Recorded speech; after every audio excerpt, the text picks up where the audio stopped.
Hey there, everybody. I am Pete Pardo from Sea of Tranquility. Welcome to pick number 8 of albums that are 40 years old. In 2024, as we look back on the great year that was 1984, 29 days in the month of February, we've picked out together our 29 favorite albums across all genres that came out in this year of 1984 that are celebrating their 40th birthdays, 40th anniversaries, yes.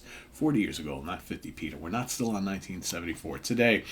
This is the debut album. Well, not this American guitar player. It's not his debut album. It's debut, I guess, solo band album. Came out at the mid-year in 1984. Produced at Morrison Studios in Tampa, Florida, as well as Eddie Offord's studio in Atlanta, Georgia, for Elektra Records. Produced by the man himself, Steve Morse Band. The introduction. There you have it. Yes, indeed. Of course, Steve Morse, fresh from the Dixie Dregs, right? Dixie Dregs had released a handful of records and then kind of decided to take a break. Steve went out on his own. I'm going to put together a band. I'm going to do something kind of similar, but really, really focused on the guitar, right? No real violin and all that other stuff. Just guitar, bass, and drums. It's basically what he did with a little bit of a twist on this album. So, of course, the band at the time was Steve Morse on all sorts of guitars and any keyboards that might need to be used to kind of flesh out the sound. Rod Morganstein, his bandmate from the Dixie Dregs, coming over on drums. Jerry Peak on bass, great bass player, with a little help from Albert Lee on guitar on one track, and T. Levitz plays a little bit of piano as well. So what do we got on here? We got the amazing Cruise Missile. I mean, what do you call this album? What do you call the Dixie Dregs, right? That's the one great thing about Steve Morse. I'm going to be contributing to a book about Steve Morse, and the author sent me a whole bunch of questions recently, and I was, asking me some great stuff about, Steve's contributions to music in general over the years, or rock in general. And I'm like, man, this guy has contributed so much, but yet he's not a mainstream kind of guy. Like, you talk to anybody on the street, it's like, oh, what do you think of guitarist Steve Morse? And they're kind of like, huh? Who? Right?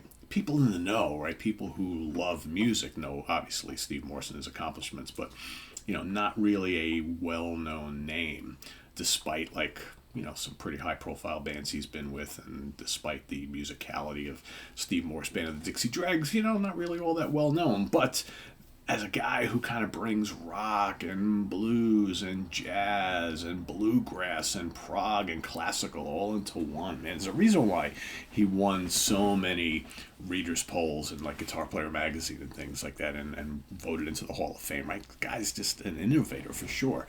And, Cruise Missile busts out of the gate on this album. Just terrific. What a guitar tone. What a cool lick, the song is just amazing. You got the majestic General Lee, you got the introduction. The title track was just absolutely killer. VHF, Vertical Hair Factor, of course.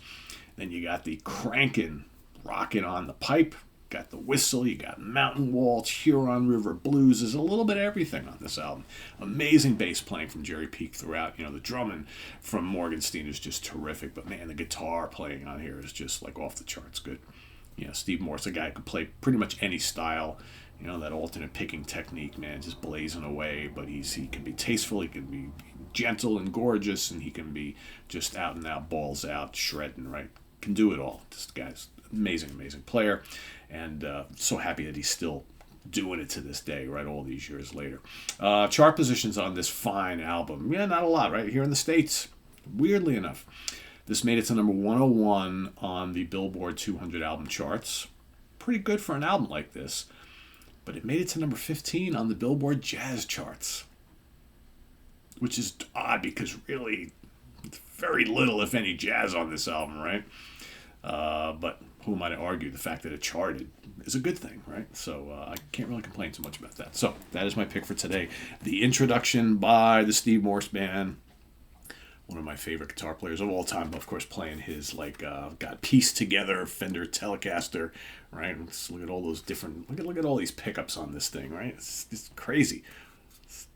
This is one of the original, along with like what Eddie was playing, one of the original Frankenstein guitars, right? Let's just kind of put together whatever we can here to make it work. Steve's always very picky about getting just the right tone and sounds for his guitars. The Ernie Ball that he plays today, right, also is very much modded after kind of the configurations he had here on this early guitar that he played all the time. So, yeah. There you have it. Let us know what you think of the introduction down in the comments below, as well as your pick for today. Pick number 8, and we'll see you tomorrow for pick number 9. What do we got coming up on the channel? Lots going on. We've got the Monsters Den tonight. We're going to be ranking our 5 favorite films from director Guillermo del Toro.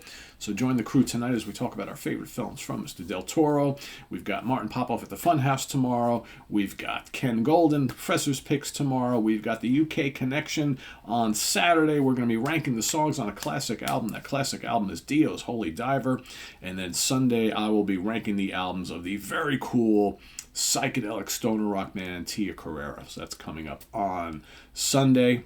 And, of course, all other stuff in the works happening. Got some interviews planned. There's a lot of things in the works. So stay tuned for all of that and more. Plus the announcement over the weekend, over the next couple days, of a new show. It's not really all that new. It's kind of, this is a show that's kind of an extension of what I do on Wednesdays, where you're going to get to see some fresh people talking about music and albums and new stuff. So more to come on that in the very near future, right? So stay tuned for that as well. So till then, I am Pete Pardo. Thanks for watching, everybody. See you soon. Bye-bye.